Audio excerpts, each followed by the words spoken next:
పూల తోటలు పచ్చి పసుపు గొమ్ములో పసుపు తీసి రాసినట్టుగా పూచె తంగెడు కొమ్మలు వేల రంగుల పువ్వులో బతుకమ్మని చీరలు కోరేటిలో కలువలో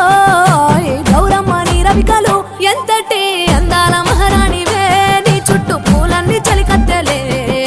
నిన్ను చూడాలని ముందుగా వచ్చిందే పువ్వుల